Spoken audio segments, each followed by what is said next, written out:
You're about to enter the town of Brindlewood Bay. This small coastal town looks very much like any other in New England, full of kitschy stores and little shops, all designed to catch the eye of the hundreds of tourists who visit year-round. Imagine autumn leaves rustling in the crisp fall wind, summers filled with endless ice cream and laughter, winters made for holiday movies. Many of the residents have spent their entire lives in Brindlewood Bay, their families present at its founding. It's the very definition of idyllic. But its perfection is only a veneer. 6 women, in the twilight of their lives, meet each week to bond over their shared love of mystery novels. But all is not as it seems, and these women will soon find themselves at the heart of a mystery all their own, because Brindlewood Bay is a home to many dark secrets.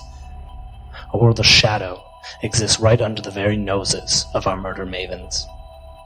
They may find the clues to solve the string of murders staining their town, but will they find the clues that unlock the secrets of the void itself?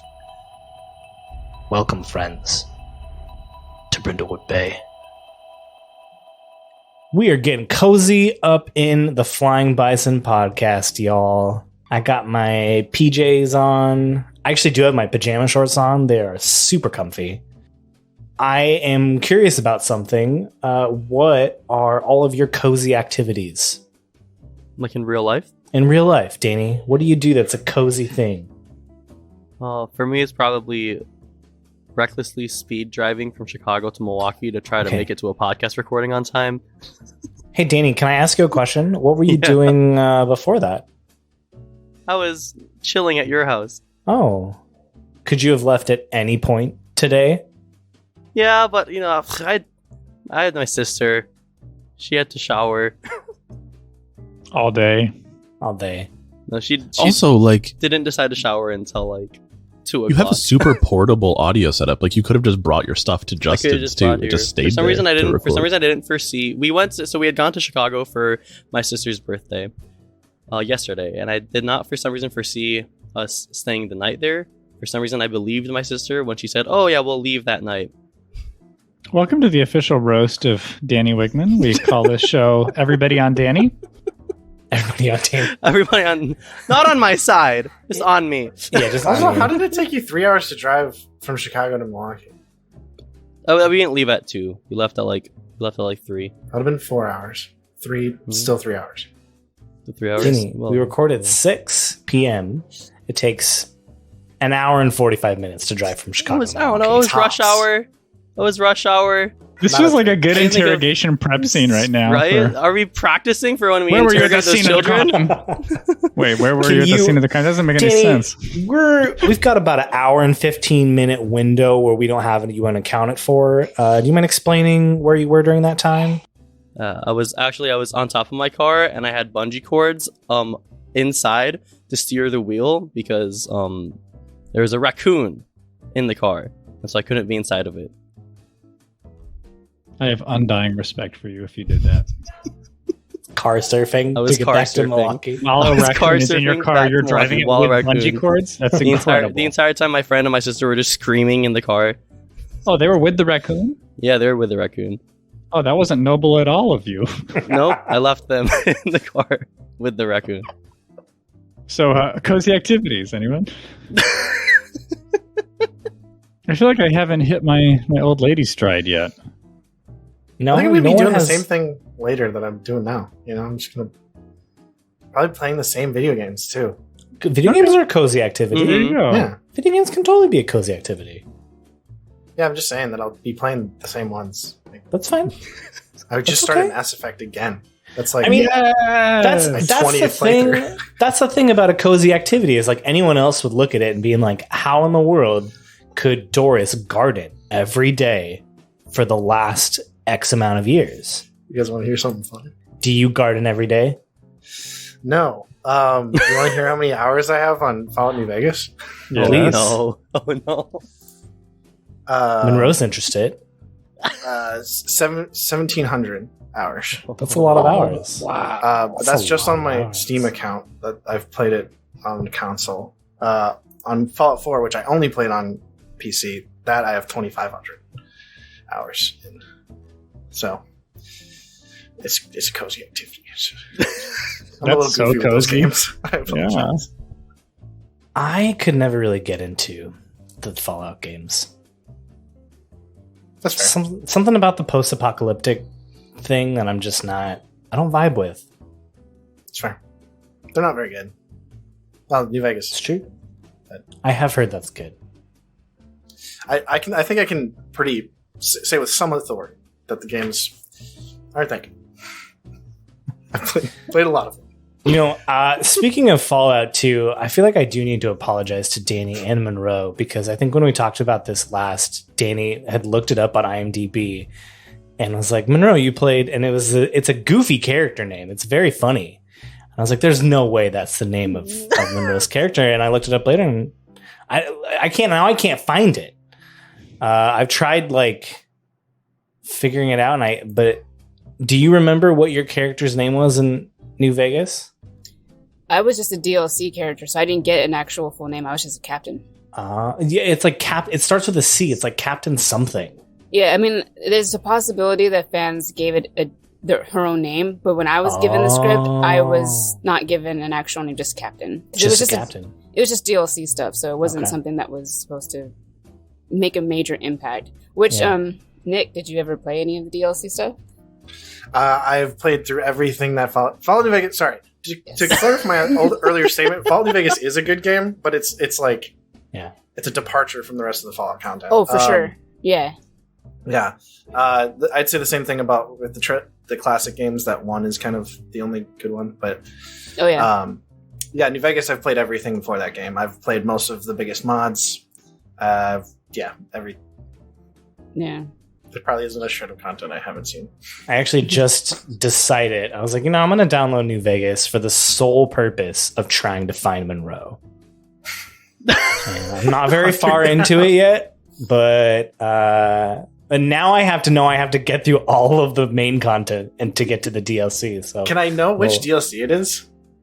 I don't even know. Yeah. We're not told any of that. We're just hired just to do the voices and given a certain form, and that's it. Because I think if I was playing like a main character, I would know a lot more. But because I was just a DLC character, they were like, it is what it is. The funny thing about the base game is that basically every character is voiced by like 3 different dudes. Yeah. And that's it. That's the thing about being a voice actor is that once you're in, you're in. Like the guy who does like SpongeBob is the voice for just like everybody. Everything. Yep. So it's like once you're in, you're in. Yeah. Can't leave the VA life. It haunts you forever and ever. Any other cozy activities? I guess I do a rotation of creative things. You're a very cozy individual, Steve. Thank you. You have a very like mellow vibe. That was such a nice thing to say. Yeah. Like sometimes I'll write songs. Sometimes I'll write stories. So usually it's something like that. But I often go for walks too. Walks twice a day or so. Oh man, it's a lot of walking. Yeah, sometimes it's just one a day. That's how he gets those biceps. Yeah, it's workable. I walk on my hands. Uphill. Both ways. Yeah, it's cozy. I'm a huge board game person. I feel like that's my cozy activity. Kind of out of nowhere. I can attest. Is it? Yeah, I wasn't expecting that at all. Really? Wait, you play board games? Oh, are you being sarcastic? Stop, guys.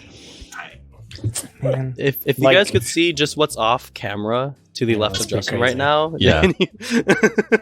it's literally just like a pile of board games. Is that all of them? That's most of them. I've got this cart behind me here that's got like a few expansion packs and all my like tabletop role-playing game stuff. And then just 3 piles. I need to buy some bookshelves for them. But like last night was Mia's birthday, like Danny said.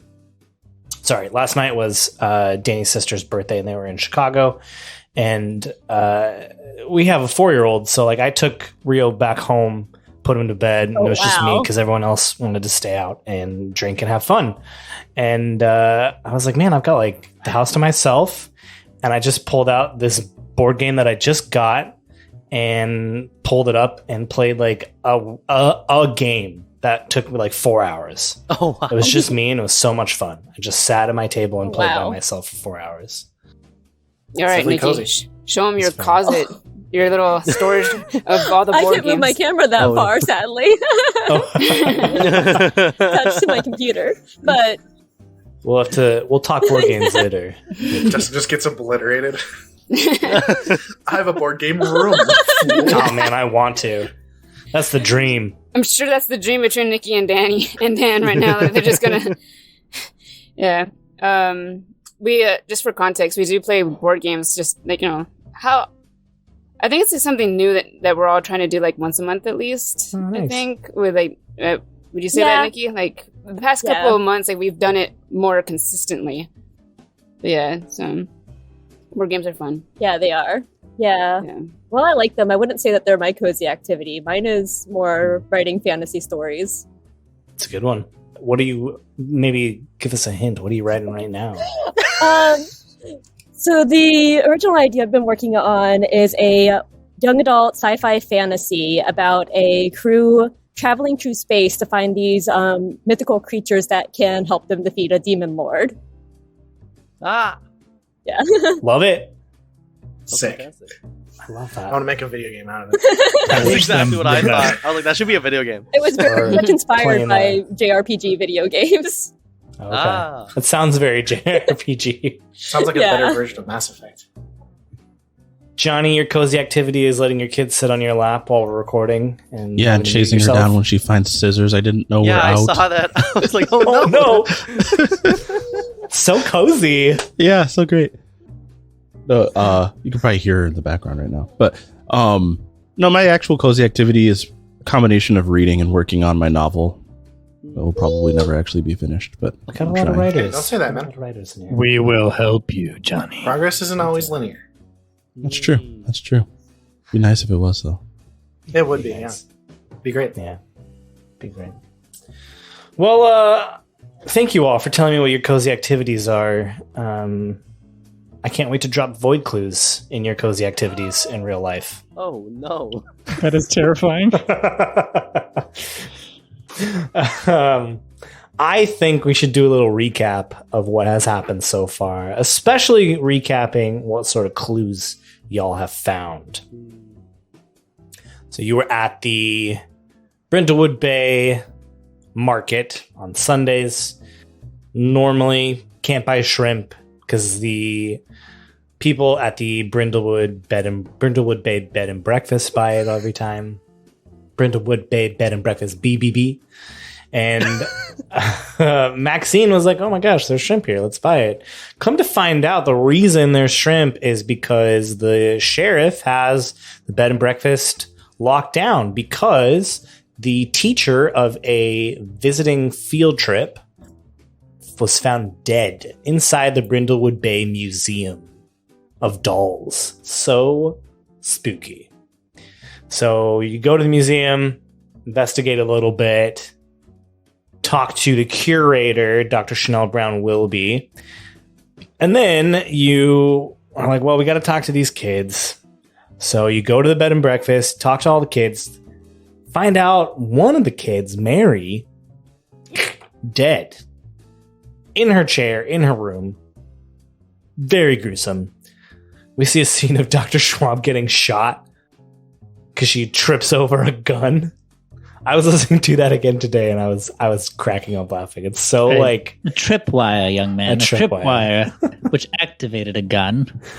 Oh, so funny. I can see it in that like old school like murder mystery cozy thing. Like you accidentally tripping over the. It's very funny. Very funny. Terrifying. Terrifying. But okay.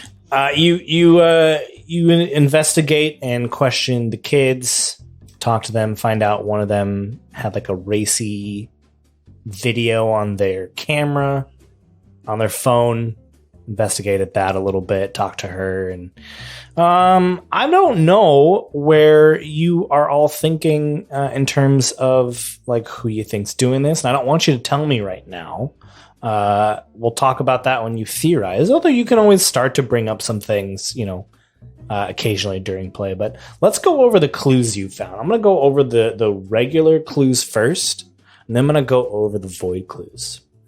So Doris found a roll of sturdy wire for doll making in hanging off of a ceiling tile inside of the museum. Margaret found a copy of Professor Edwards' latest book, The Modernization of Pastoral America, with its cover ripped off, found on the desk of Dr. Brown Willoughby. Bernice found an antique doll with its head broken open towards the front entrance of the museum.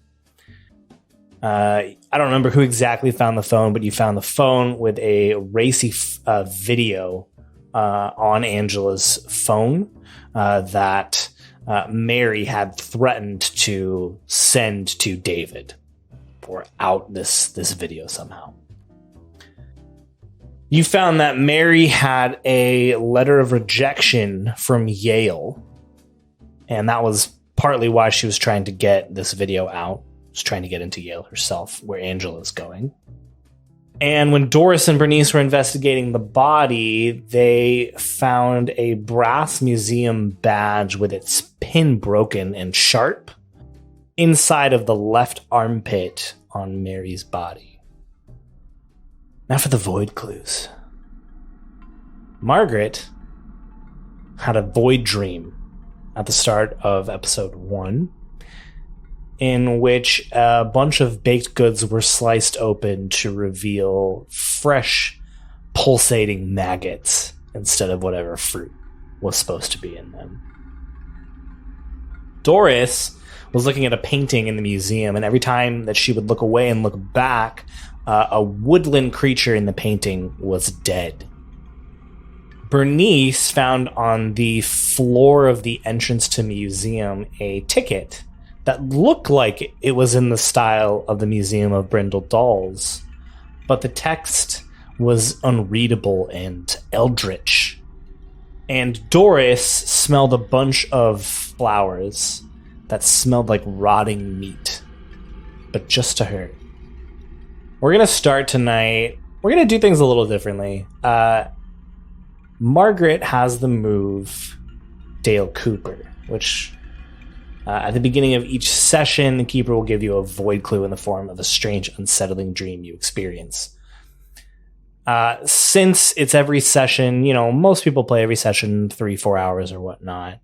I wanted to give Johnny a little bit of use out of this move. So when at first we were thinking, maybe only one void clue at the very start of the mystery, I want to give Johnny another void clue. So we open to the sound of crashing waves hitting a rocky shore. The spray of the salt water covers this area in a refreshing mist. We continue to watch the waves crash against the shoreline and recede, crash and recede, crash and recede. When the water crashes next, it carries a medium piece of metal onto the shore, and the water recedes again. And when it does, we follow the water out, and we see a wide angle of the entire shoreline that's just littered with pieces of metal. Some small, some huge.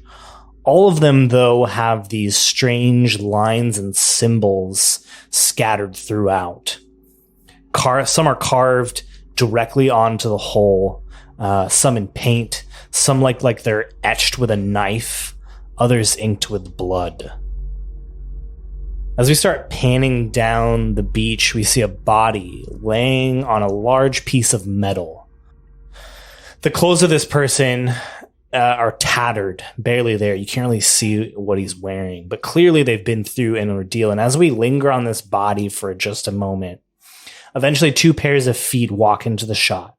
We see these figures reach down, grab this body, and pick it up and carry it out of the shot. And beneath where that body was laying, there's a piece of metal, and we see on it a Nazi swastika. And the bottom third shows up in like a cutesy, cozy font that says, Brindlewood Bay, Spring, 1942. We now cut to a man. He's holding a military cap in his hand, the salt and pepper crew visible to everyone before putting on his hat. He's wearing a clean-pressed military uniform, and he's walking at this brisk pace down this hallway. He extends his hand and types a code into a keypad. Beep, beep, beep. Whoosh. The door opens, and we see a hallway with a number of doors off of it to either side. Each door appears to have a similar lock and a large window for viewing that looks into the room. A young man wearing a lab coat rushes up to the older military officer, and before the young man can say anything, the military officer says gruffly, "Where is he?" The man in the lab coat points to the end of the hallway, and the two start walking down, and as we do, we hear the shouts from the rooms as they walk past. Most just completely mad and nonsensical. And then the pair at the pair stop at the end of the hallway. The figure from the beach is now conscious, sitting cross-legged on the ground with his back turned to the window. He hasn't said anything since he woke up.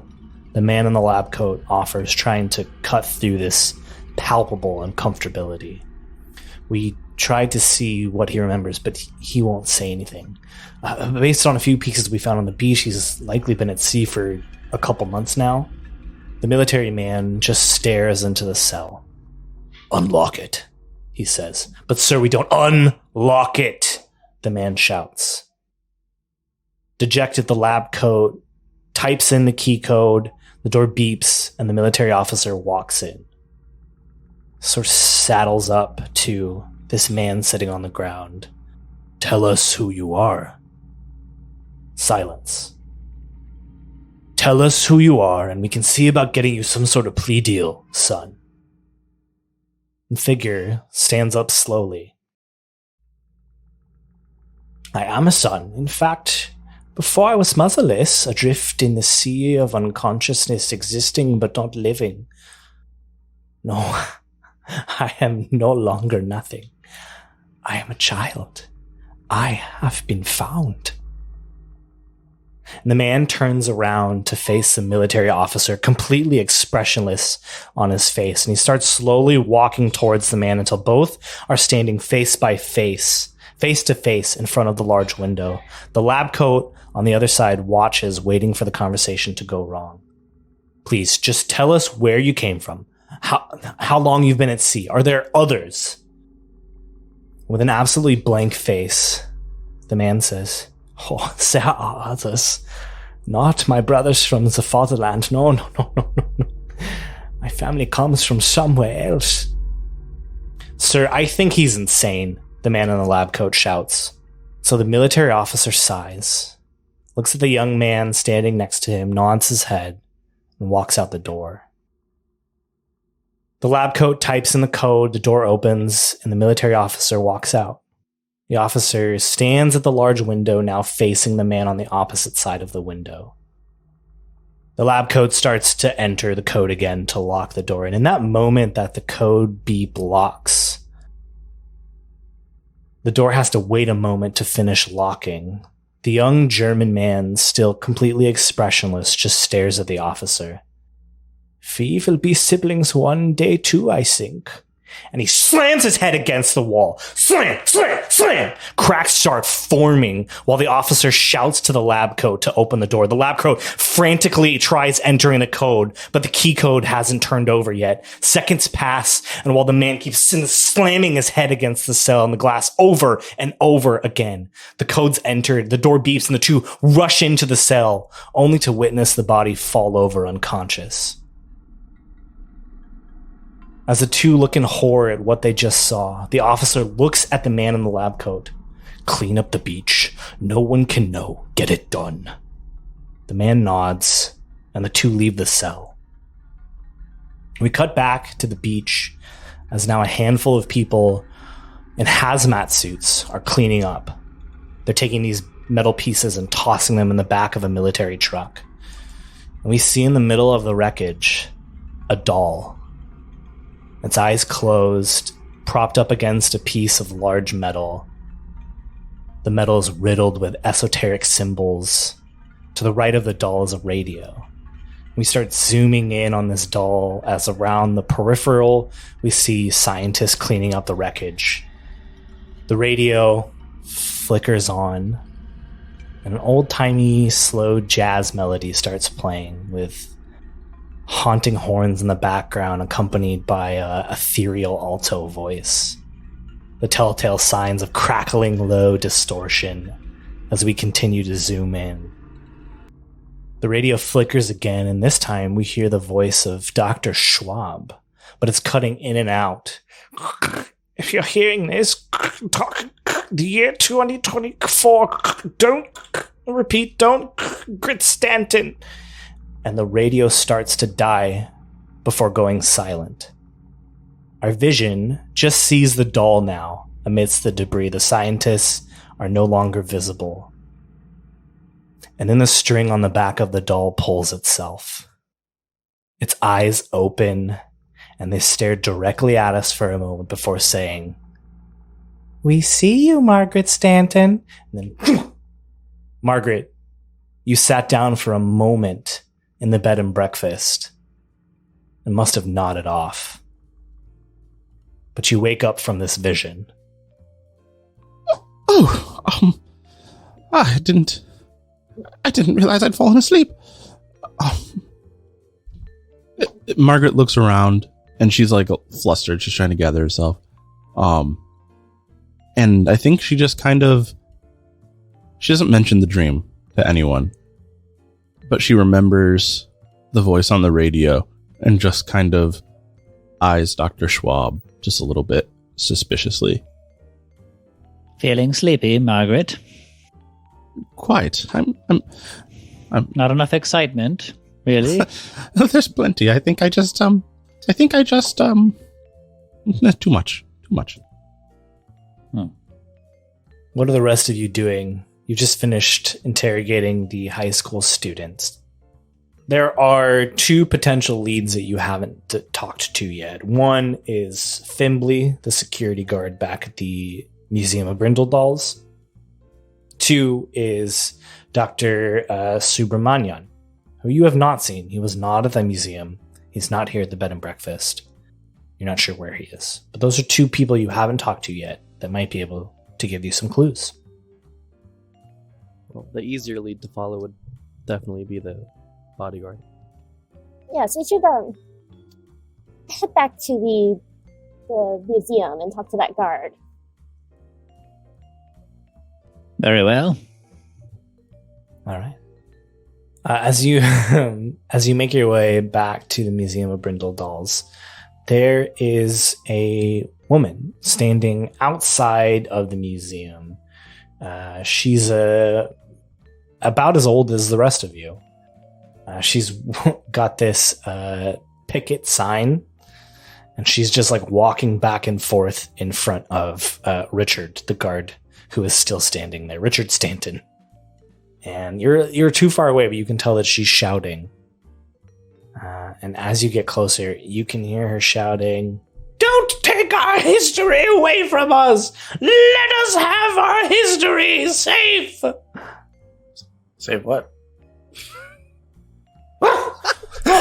It's all of you! Well, surely you must care. You've been in Brindlewood Bay just as long as I have. We will not stand for these modern scholars coming in and mucking up our history. Is that right, ladies? I'm afraid I don't agree with you, dear. I do not associate with you. What? I don't understand. Check the wrinkles, darling. You're looking at history. I just care that people learn about the true history of Brindlewood Bay.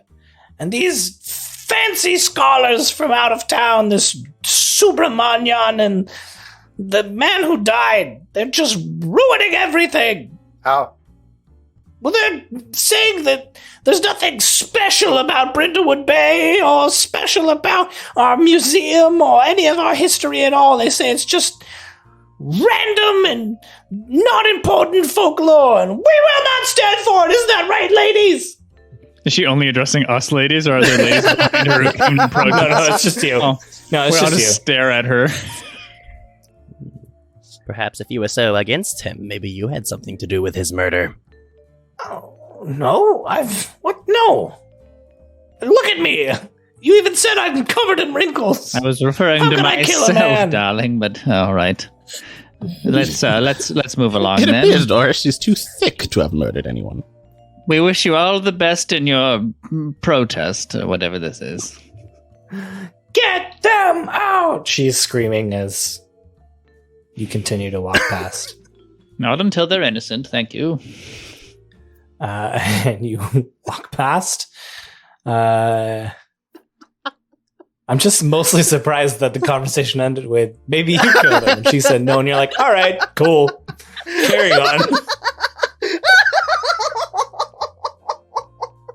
That's what caught me off guard, if I'm being completely honest.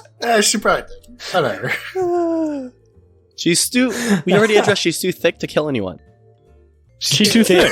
But THICC. With 2 C's and a Q, buddy. 2 C's and a Q. You carry on, and where you saw Fimbley last time was actually outside of the gift shop, which is a separate building just off of the museum.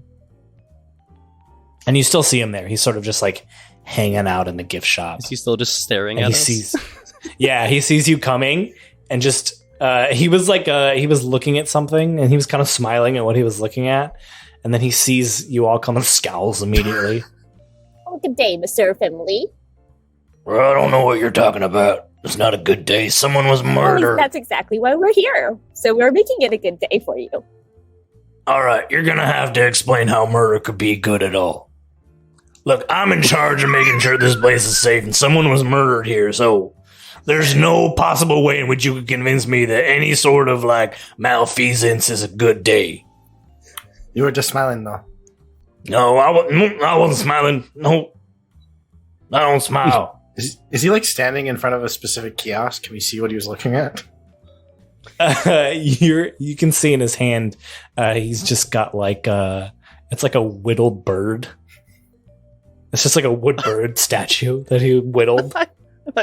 And he, quickly puts it behind his back. I don't know what you're talking about. I never smile. Smiling gives evil a chance to sneak in past me. Like your teeth? Through the gaps of your teeth. Through the gaps of my teeth. Stupid.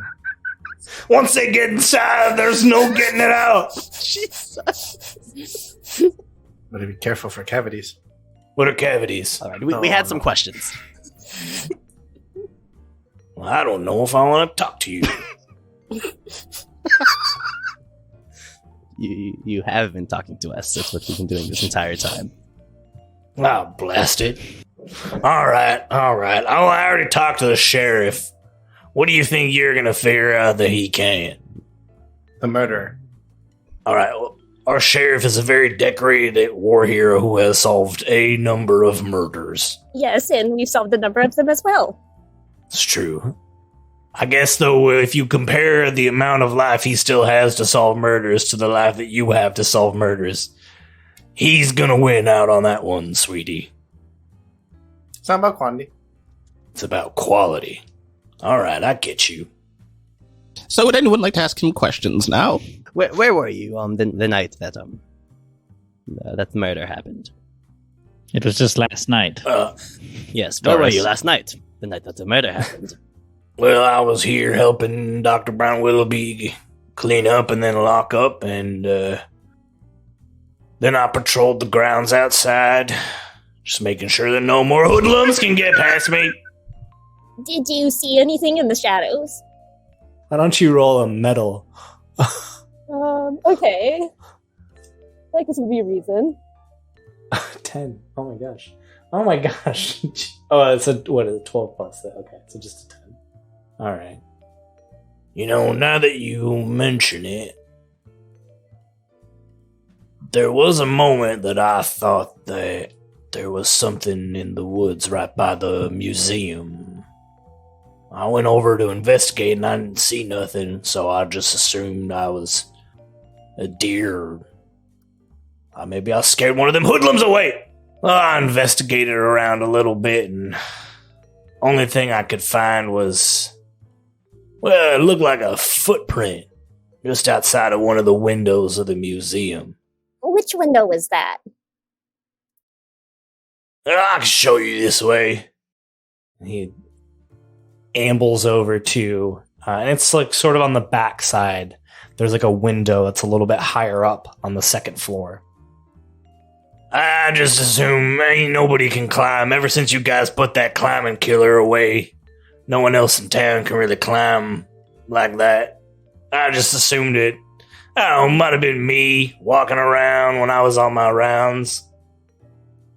Does the footprint match your shoe? He's wearing sandals. Is this like a bare footprint? No, he's not. Okay. He's just a bear. No, that's a good question. Were you one of them fancy city crime scene investigators? Asking questions like that. Just like on the television, darling. Well, this ain't your fancy city. This is Brindlewood. We do live here as well. Yeah, longer than you. Why are you avoiding showing us the bottom of your shoe? I'll show you. He shows both the bottoms of his shoes At the same time. and they're muddy. And he falls over. At the same time. No. He shows one at a time. He shows the bottom of his shoes, and they're dirty because he walks around on rounds outside of the Museum of Brindlegulls. And it's the shoe itself has been the footprint itself. It's decent sized. I couldn't put an exact number on it because I also don't know the exact number of all the shoe sizes of all the suspects. So we'll just say it's about an average sized shoe. But you can tell it's been like a little. It's not fresh, so it's hard to tell exactly how big the shoe itself was. So it could have been his shoe, but could have been his shoe. Could not have been. In other words, we're eliminating the extremes. We don't see an extremely small or large footprint. I am saying you cannot tell really what size the footprint It's between is. 8 and 14. Anywhere between. It's between between a women's women's 5 and a men's 12. Does the tread match? I am telling you that the footprint, you can clearly see a footprint. It has been other dirt has moved around. Maybe there's some other footprints near it. Maybe there's a little light rain this morning. So the details of said footprint are not readily available. The fact that there is a footprint near a window, near where somebody was murdered last night, is inherently suspicious. Are there any signs of tampering with the windows of the exterior of the building near said footprints? What a wonderful question. From the first floor, it's hard to tell. Someone could climb up there. Maybe the climbing killer. You're going to have to go to prison. Get him to help you. Lenore, you were once an Olympian. How kind of you to remember. Should we go inside and take a look at that window from there? That would be easier than pole vaulting up the side of the building, Margaret. But far less impressive. Touche. Constance just gets into a horse stance in front of the window and just gets ready to push somebody up. Oh, don't you have that move? Yes, I do. It's a climbing move? I have an extreme acrobatics move. Are you talking to Oni? I'm talking to Dr. Schwab. Yes, I do. Yeah, your Cold Seavers move. Yeah. I mean, I was just expecting a higher pressure moment to pole vault, but it's all good. Or perform some other acrobatic. Yes. I mean, it's up to you. You could use it now if you want. There's not like wild, death-defying acrobatic action in Brindlewood Bay. This is a cozy game called That's Cozy fair. Moments. How about a cozy pole vault? That's fair. Cozy pole vault. That's fair. Okay. About your So to collapsible be pole clear, vault. though, so like grasp the situation. We're standing at the exterior ground level of a building. Mm-hmm. We see footprints, but we don't see any sign of mud or struggle or anything up the side of the first floor. Correct? Not without like getting up there and looking. Like I have to climb a floor onto a rooftop to see if there's something up there. Is that what you're suggesting? Okay, cool. Yeah, All right. I think All so. right. Well, I suppose I could do a little something. Oni? Go. Now I automatically get a 12 plus on this, so I'm not even rolling. Yeah. I just move like a No. goddess. But let's stop for a moment, because this is actually the perfect time to mention that the sun has now set, and the day move has turned to the night move. Gasp. Everything is much more risky at night. Now, thankfully, because of Steve, why don't you read your move for the listeners? Sure. So my Maven move is called Cult Sievers. So once per session, which we're using across this whole recording, I believe, Dr. Schwab can take a 12 plus on any roll related to a wild or daring physical feat. And with the sun setting, time is of the essence. So rather than taking the stairs, she will step onto Oni's wonderful horse stance support. I imagine you're putting like both hands together in the center, Oni. Alley-oop! And she will leap to the first floor, grab the side of the gutter, and hoist herself onto the rooftop. She's a deity. As she leaps into the air, you can see kind of beneath her floral dress that she does wear spandex. clearly waiting for such a moment at any ripe time. A lovely view up here. What do I see, Justin? Let me read the night move here, because when you do something risky or face something you fear at night, you got to tell me what you're afraid of or what would happen if you lose your nerve. So this is not a separate move. My Maven move. We're calling it a night move. Okay. No. Your Remington Steel gives you a 12 plus on the night move. Cold I'm reading the night move just for Cold Sievers. Sorry, Cold Sievers gives you a 12 plus on the night move. I'm just reading it for the listeners and for you guys. Cool. Okay. When you do something risky or face something you fear, name what you're afraid of or what will happen if you fail or lose your nerve. Pretty similar to the day move. Now here's the thing. During the night move, I will tell you how it is so much worse than you actually fear. And you can choose to back down or go through with it. Now, because Cold Sievers gives you a 12 plus, you do what you intend to and you hold steady, and I will give you an extra benefit or advantage. You've already described how you pole vault off of Oni to the window on the second floor. And yes, and I will tell you that you do see tampering on the window. In fact, it looks like it isn't shut completely. Yeah. So should I tell you what I'm afraid of? And I will say, don't worry about it right now, only because you rolled a 20 plus. Cool. You know what else you find? What? In like the corner of the window, maybe the reason why it hasn't closed completely, you see what looks like a tube of sunscreen. Like a small personal tube of sunscreen. And this is on the roof, exterior. This is what's actually preventing the window from being closed completely. Ah, it's lodged in there. Dr. Schwab hollers down to the group. Someone got into this window. Come around. You too, security boy. Wait, where are we going? Sorry. Up the stairs, ideally, inside. Like the other side of the window inside? Yeah. Okay. All right, everybody, this way. Go with me. Let's move it along now. Come on. Dr. Schwab leans into the window. Is there anything she sees through the window? What room is she looking into? The Museum of Brindle Dolls is actually just one like big room. Ah. But the ceiling is high enough that there's like a window on what would be the second floor if there was one. Okay. So in other words, this way it looks like it just drops down into the museum. Into the museum, yep. Okay. As they come in through the other side, I will open the window further and throw the tube of sunscreen down into the midst of them. Evidence! This person was clearly afraid of the sun, but not afraid to get their hands dirty.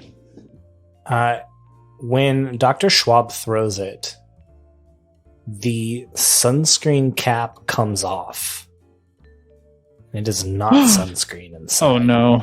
It's acid. It is what looks like a little plastic tube that would fit in that sunscreen bottle filled with this like brown sloshing liquid. Where does it fall? It sort of tinks down onto the floor in front of you. Tink, tink, tink, tink, tink. All right. Doesn't break. It's just sitting there. Schwab looks down and it looks curiously brown instead of what she would expect for sunscreen.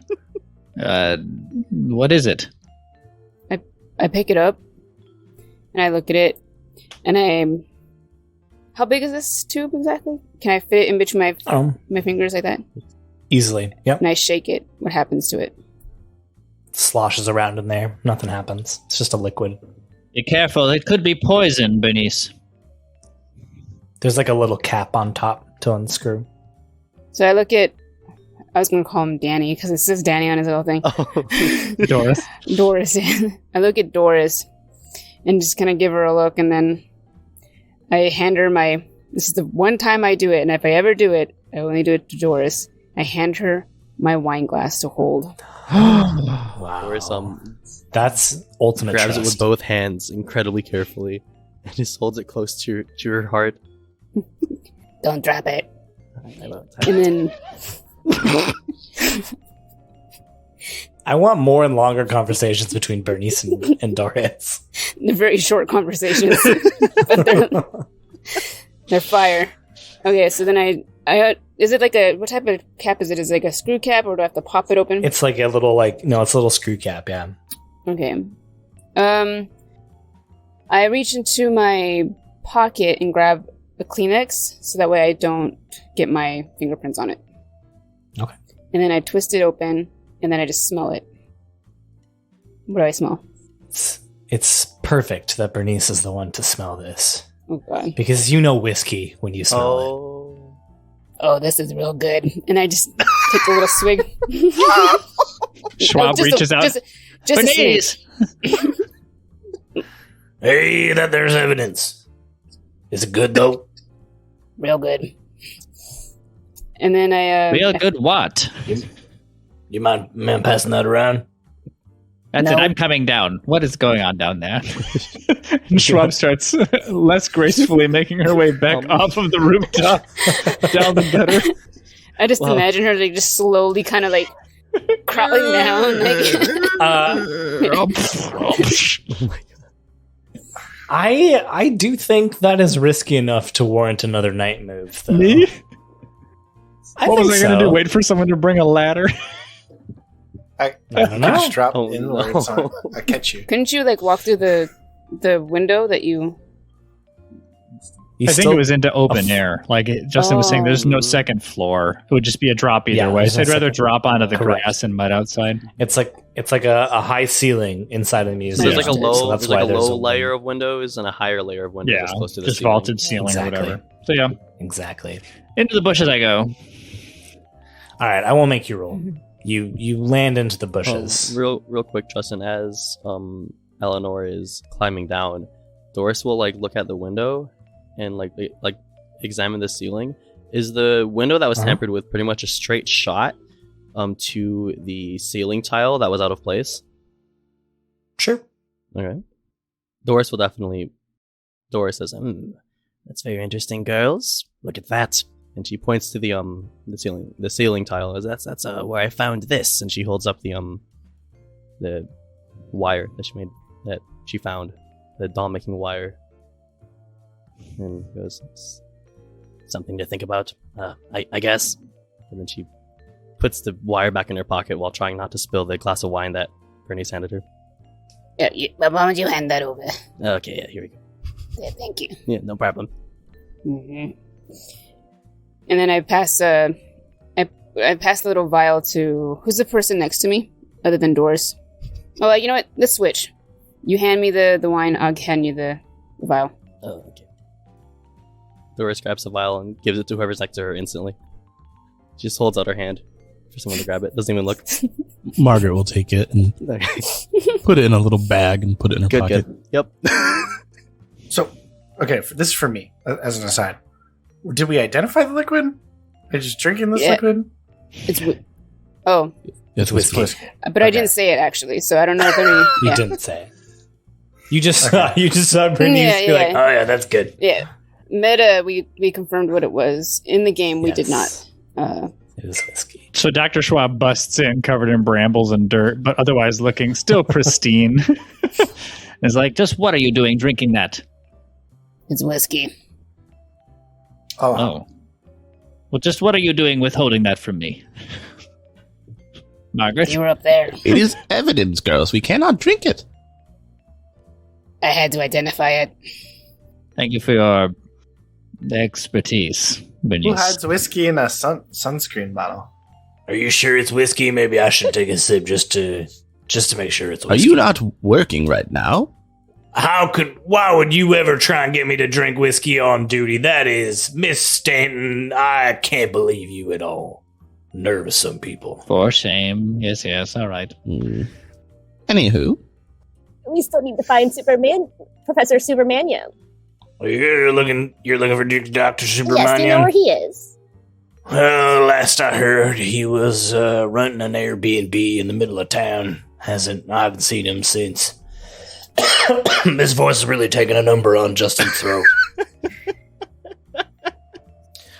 Yeah, I haven't seen him. He's renting out that Airbnb somewhere in town. Do you have a record of the address for that Airbnb? Yeah, I think I can find that somewhere. And he goes off for a moment and comes back. It took me a moment, but here we go. Thank you. You were helpful. Well, thank you. That mighty kind of you to say. Goodbye. Bye. I don't know. You don't want to stick around? No. I was about to bust out some cheese and meat and have myself a little charcuterie board. Wait, what did you think of James Edward? He was a right interesting one. I don't trust people like him, if I'm being completely honest. Like what? City folk coming in with their city ways, telling us how we live our lives here in Brindlewood Bay. Always trying to change and modernize and update. I think that we are fine just as we are.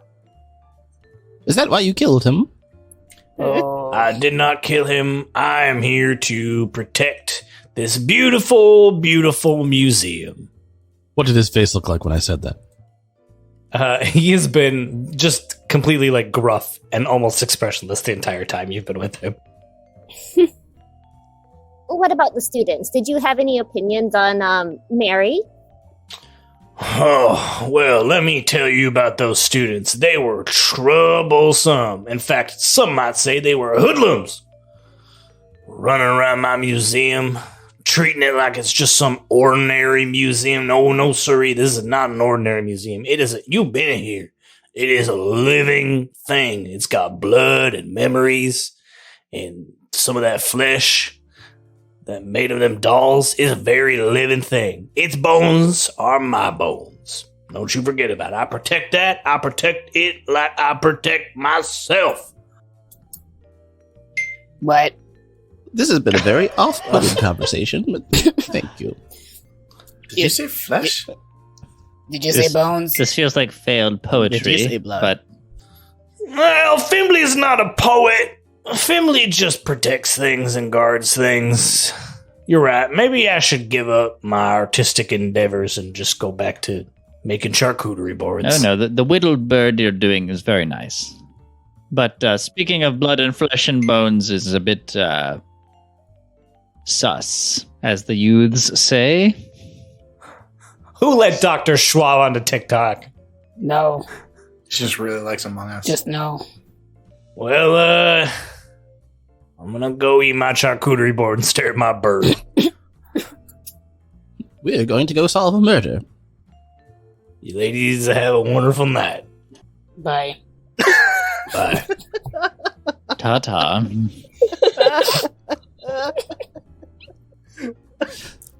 When we once we're outside, I'm gonna say to the other ladies, do you think that there's a chance that this concealed alcohol belonged to one of the students? Yes. They did have that party. No. But their alcohol You don't think so? at the party, was it the same? Children are the only ones to hide whiskey. I don't suspect a adult feeling any reason to conceal whiskey. You know, Brindlewood has a Unless they brown were bag. like a teacher or something. Oh. Kids don't need to hide alcohol so in such a ingenious way. They just need to hide it. I was a principal. I will tell you from experience, children will find the most creative ways to hide their illicit substances. Yeah, but kids would have just poured it into the sunscreen bottle. They wouldn't have had a special container inside to keep it from getting dirty. Maybe not. No, it's true. Maybe Straight not. some sunscreen. Straight up. I wouldn't have. In this story, it could be a kid. Again, none of the clues ever disregard someone or pin it down to someone else. Until we make it so. As you are making your way to the center of town, to the address of the Airbnb, I should mention too, at this point, you now have 8 clues. So if you were to officially theorize, you would be rolling with a +2. As you walk out, you are still seeing that young woman, or the old woman. The old woman is still there.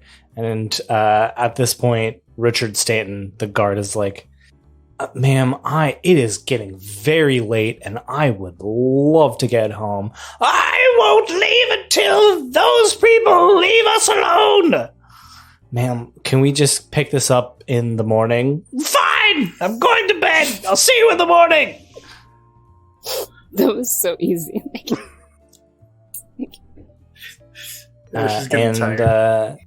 They begin walking off as well. You make your way to the apartment that Dr. Subramanyam is renting out while he is a visiting scholar here. It's in it's like at the top floor of like a mom and pop like soda shop. So you like go to the side of the soda shop and there's a door and stairs that go up. And you walk up and you're outside of the front door now. And, you know, maybe one of you tries it and it's locked. And no answer if we knock. You knock. No answer. Still no answer.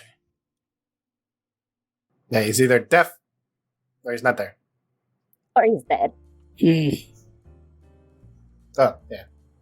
Good point, Maxine. I don't think we can let it stop us now, with lives at stake.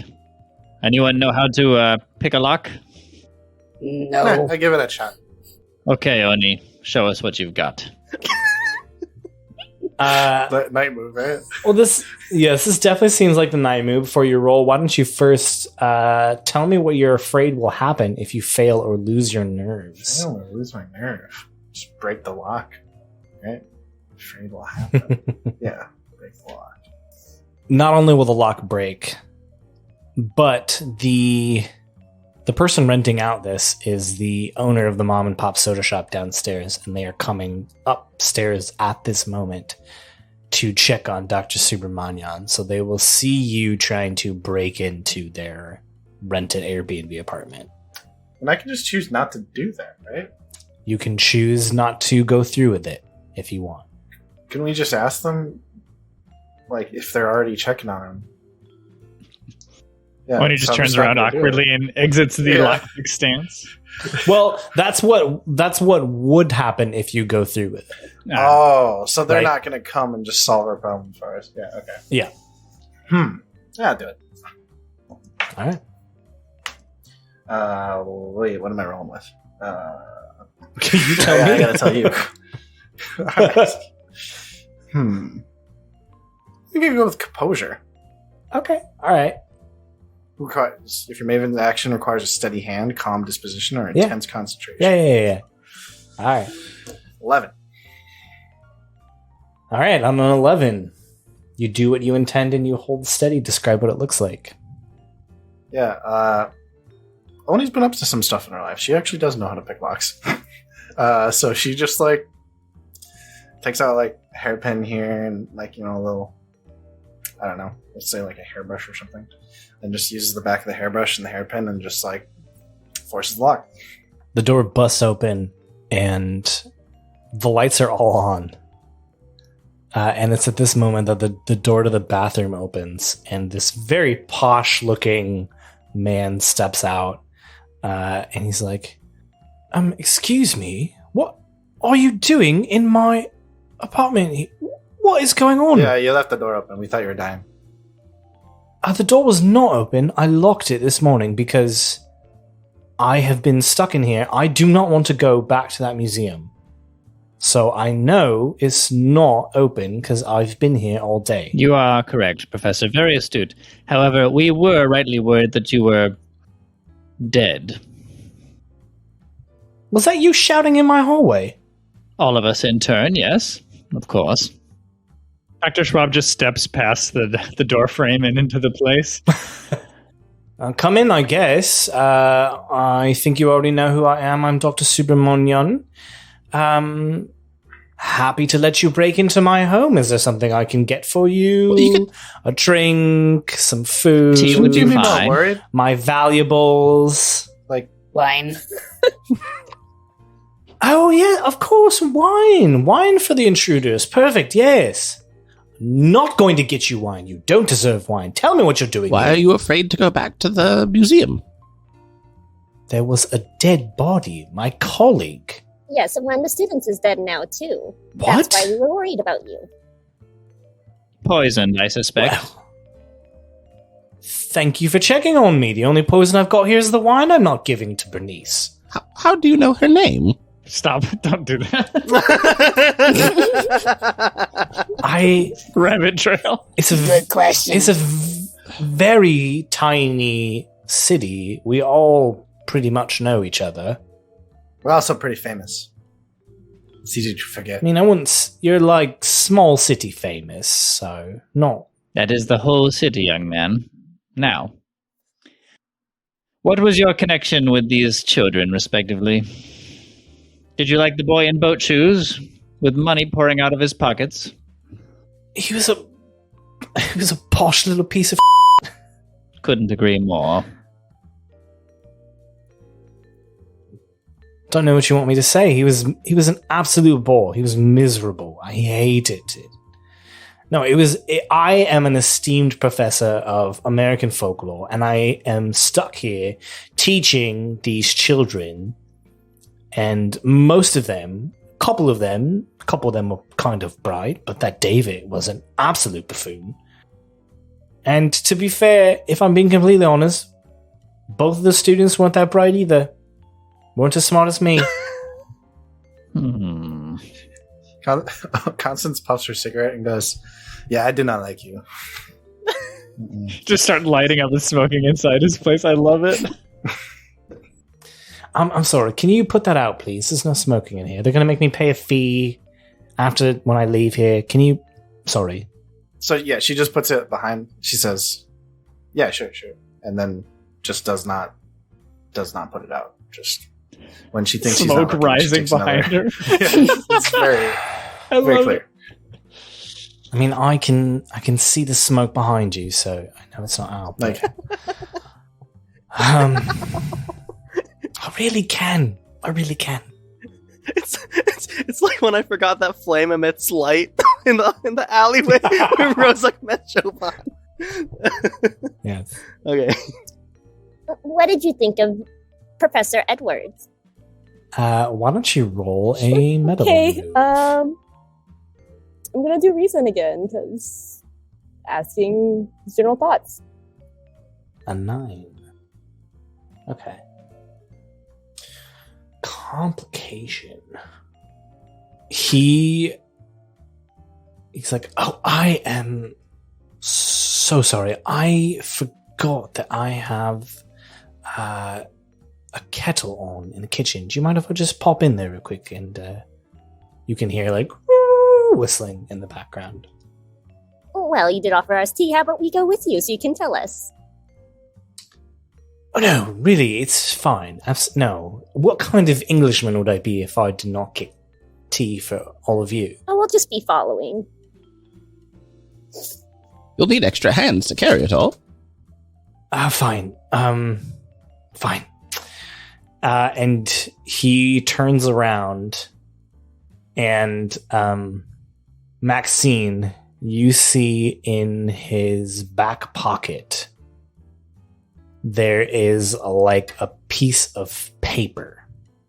It looks weathered and old, and it's just kind of sticking out of his back pocket as he walks towards the kitchen with you following. Can I tell what it says at all? It's just like the corner of it. It looks like it's folded up. Maybe it was put away hastily when you all walked in. Can I reach out and grab it? You certainly can with the night move. Okay. Tell me what you fear would happen if you fail or lose your nerve. That he would catch me trying to do this. That makes sense. Oh boy, what could be worse than that? He falls on a knife and impales himself. That'd be worse. What? Another gun trip wire would be terrible. Another gun trip wire. No, that would be a little too on the nose, I feel. What's worse is that he will call the police on you for trespassing and thievery. Do you want to continue going through with it, or do you want to back off? Just as a little side thing, just Maxine, right? Not the rest of the group? It is just... Yeah, I'm giving Maxine this opportunity because she's the one that sees No. the I mean, like, she will be the one being charged, not the rest of the group. No, it'll be all of you. Oh. Group heist of that one piece of paper in his pocket. Will we want it after this? Choose wisely, Maxine. I think instead I'm going to ask him about it. What is that in your pocket? I'm sorry, I don't know what you're talking about. There's a piece of paper in your pocket. Can I see it? I think I would know if I had a piece of paper in my pocket. I don't have anything there. Oh my goodness, look down and pull out the paper. He kind of like shuffles and pushes it down. There's nothing in my pocket. I don't know what you're talking about. You just pushed it back in. Pushed what back in? I'm sorry. Empty your pockets, scoundrel. I don't think I have to do that in my own apartment. Regardless of which apartment we're in, fine. And she empties her pockets, and there's just tons of different drugs. Paraphernalia. Yeah, not paraphernalia, just like very, very like differentiated packages of pills and other substances. Yeah, and teas and the like, and lozenges and Werther's candies and crushed up Smarties. Here's what I need. I think we need something. Someone's got to roll to convince him to empty his pockets. So who's gonna roll it? Maybe Schwab at this point. She's like, would that be composure? Tit-tat. It could be composure. I could see composure. I was kind of going for the intimidate. Well, that would be presence. Oh, presence. All right. Well. There's a nice solid plus 0. First, though, tell me what you fear would happen if you fail or lose your nerve. If you are not able to convince him. That this will be a dead end, and that we'll walk away without any real information. Okay. Remember that. That's what will happen. Okay. Could happen. All right. Let's roll it. Presence. 6. I'm not feeling very present, everyone. You're not feeling very present. No. Forgive me, I don't remember exactly how this works, but could she put on a crown to change that failure? After I describe it, right? Okay, is when she can put on the crown if she so chooses. But I've already put on a crown. Do I have one more crown? You have of the void, or no? Okay. You can you would go down in order in the crown of the queen, and then you can choose to put on a crown of the void if you want to. So you can choose between the crown of the queen and crown of the void. If you choose crown of the queen, you go down that list. Crown of the void, you can just other way around. But yeah, is it? Oh yeah, sorry. Yeah, you're right. Yeah.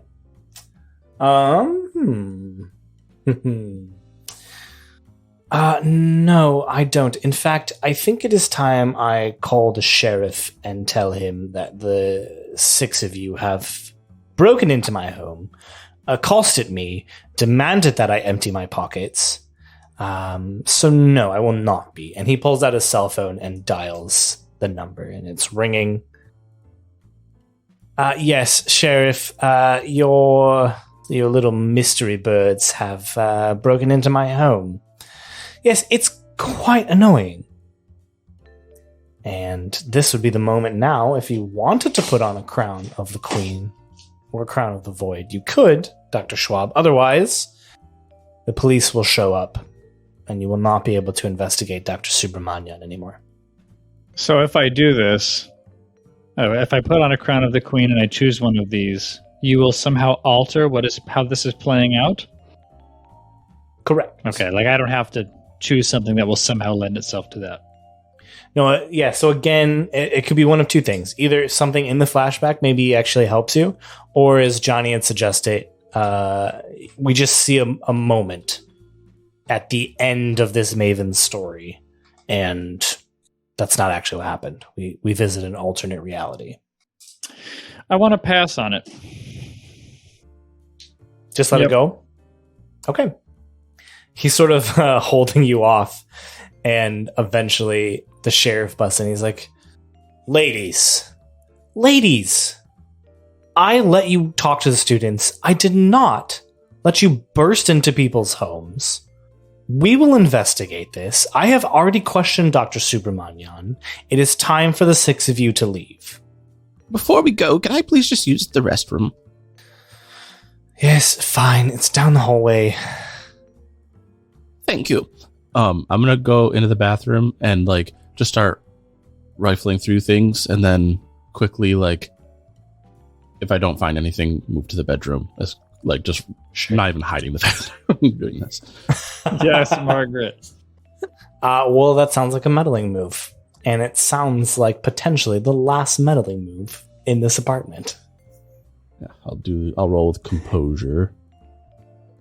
Yes, I like that. 5. Ugh. Yeah.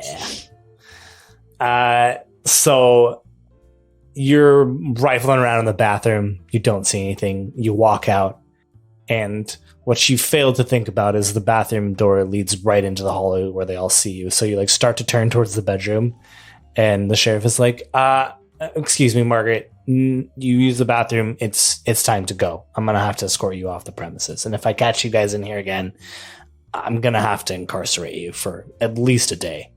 Rather unpleasant. Fine. Very well. You did commit a crime, so it's kind of the consequences of that. We were trying to save the young man. He could have been dead in here. Well, he's not. So why don't we just rely on our local law enforcement to keep people safe? Their entire job. And not doing a very good job. All right. I have had it. Dr. Schwab starts stepping out. I am so sorry about that, Dr. Subramanyam. It's fine. Don't worry about it. Just ask him to empty his pockets. I'm not going to ask him to empty his pockets. I will question him later. And the sheriff escorts the 6 of you out. That didn't go well. You've made a grave mistake here, Sheriff. And what gave you that idea? Well, he was clearly hiding something. Maxine saw it with her own eyes. Yes, he had some paper stuffed in his back pocket that he refused to show us. Then we will question him through the official channels, through our official murder investigation. He will probably hide it by the time you get around to questioning him. He may. But if he did something that actually needed to be covered up, eventually he'll slip, and we'll have reason to suspect him and search his apartment. At this point, I'm going to ask the 6 of you to please stop investigating this murder. You're a very nice young man, Sheriff, and I think you know we're not going to do that. I know it, but you know why I have to say it. Of course. Just promise me you won't break into anyone else's place of residence? Nope. We did this to save a life, Sheriff. You have my word, Sheriff, that I will not pick another lock. I know it was Oni. I know it wasn't you. I know it was Oni. It wasn't me. drags the cigarette again. No, Sheriff, you can get that paper for us, then we won't pick any more locks. I will see if I am able to officially obtain that paper from Dr. Subramanyam and not steal it from him in his house.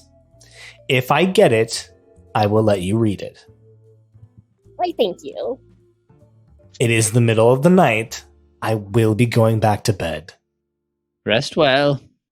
Good night. Have a good night. And he walks off. I do hope that young man enjoys sleeping while there's a murder to be solved. Are there any windows to the professor's place open?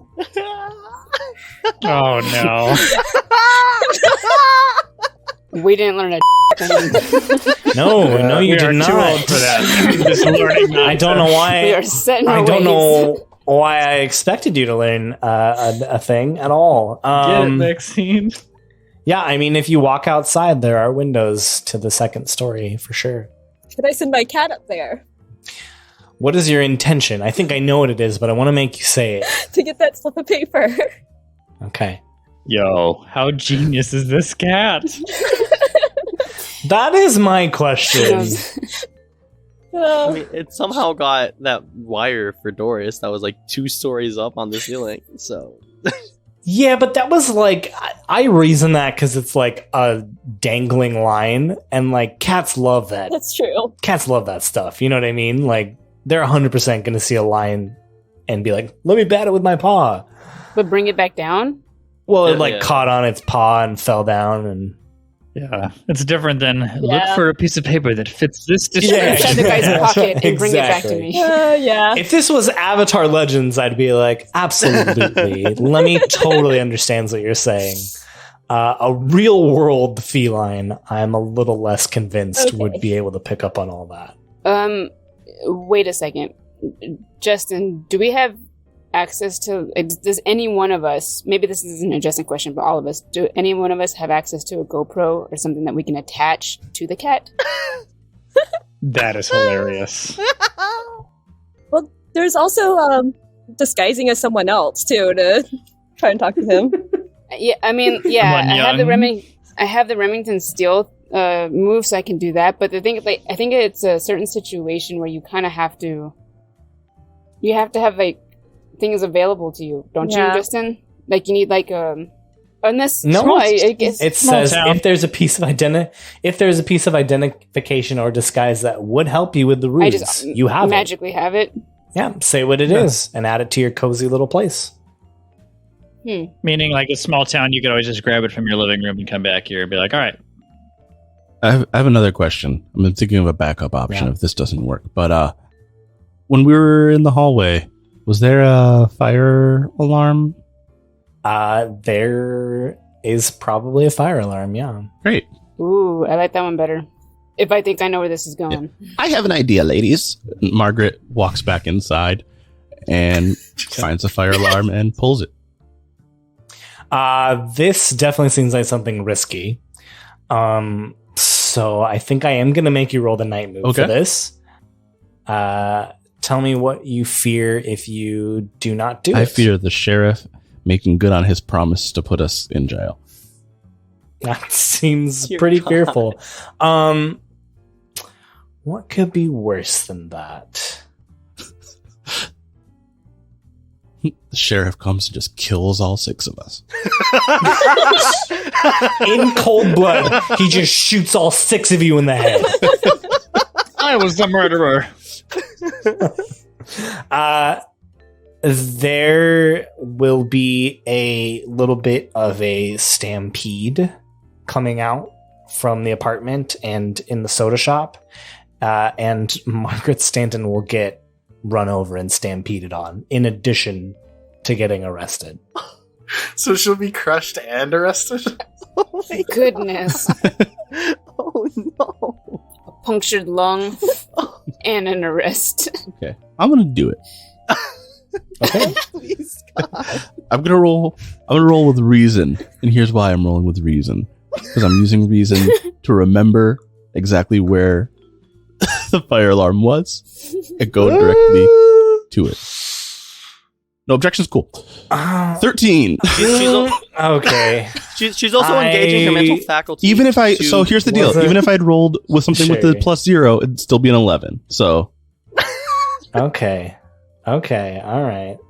I was gonna say it's probably something more like composure, but so that would have been a 12. Okay. All right. Still 12 plus. All right, Johnny, you win this one. I feel like he always wins. Johnny does get really good rolls somehow. Not when he rolled the 5. No, I rolled a 5. Not my last roll. Just before that. I'm saying the rolls. Just overall. Johnny's plans overall. It's true. The rest of you see Margaret walk in there. That a girl. Some minutes pass. You hear, and you see a bunch of people running out of the building, and you do not see Margaret because Margaret, you sort of like hid in a broom closet off to the side. And I will say that the extra benefit or advantage you receive is that Dr. Subramanyam has left his apartment building. Constance hears the fire alarm and sees people start coming out, and she just quietly puts out her cigarette. That's a good call. Margaret, gives it a little bit of time until she's confident that everyone has made their way out, and then goes to Dr. Subramanyam's apartment. Yeah. The clue has been found, so I'm not going to make you roll to find the clue again. You rifle around through his apartment. The complication that Maxine got was that it was on his body, so you couldn't grab it at that moment. But you have now found a way past that complication.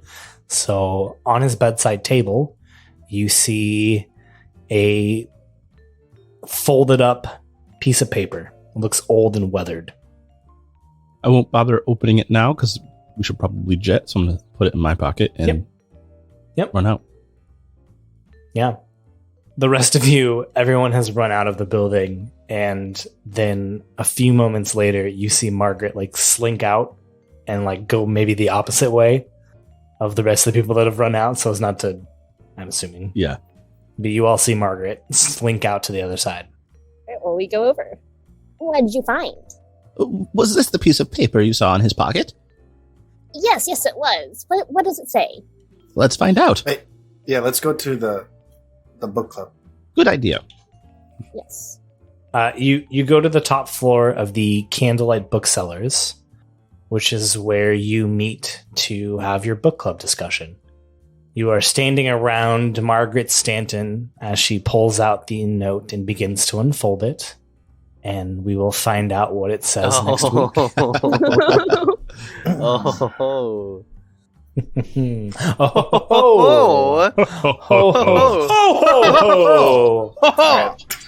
Okay. All right. Enough of that. It's good. I'm glad. I think the Theorize is coming. I can't wait to see what you guys come up with. Are you excited? Yes. So excited. I hope your minds have been thinking and processing. Nope, Nick's like, I have no original thoughts ever. There's in my entire nothing going on up here. There's just goes in one ear, out the other. I have the whole list of clues in front of me, and I'm just like so scattered. I'm just like looking at it. I'm like, none of these are related in any way. Like, wow. I can't even construct the story. It's fun. I can't wait to see what happens. Well, we will. Steve, any words for our listeners? Yeah, let's plug our pluggables, shall we? If you're enjoying this, that makes us really happy, first of all. And second of all, you can help us make more awesome stuff. If you haven't joined us on Patreon, please consider that. You get different perks of the different tiers, literally for the price of a coffee per month. Like if you just want to ditch one of those overpriced coffees that you already buy a bunch too much, you could help us out at the $5 a month level, and that would be amazing. And you'd also get those Ember Island player perks. So consider that. Get rid of that coffee, but not all of it, just one of them. Thank you. Yeah, we'd love for your support. And if you can't support, that's okay. You can do other stuff, like show up at live events and things, or go to our anyone Discord. can join our Discord too. We're just hanging out there, which has been a ton of fun. Love getting to know some of you. And well, I can't wait to see what you all come up with. for who did this murder. Double murder. All the way across the sky. All the way across the sky. What? Double rainbow? Like double rainbow. Oh. Anyway. I was thinking double rainbow, but I was like, maybe not. Well, I hope your theory is smarter than Steve's joke, and we will see you next week. Bye. Bye. Brindlewood Bay is a game written by Jason Cordova. The mystery, Lies and Dolls or a Very Brief Tenure, was written by Sharon Biswas.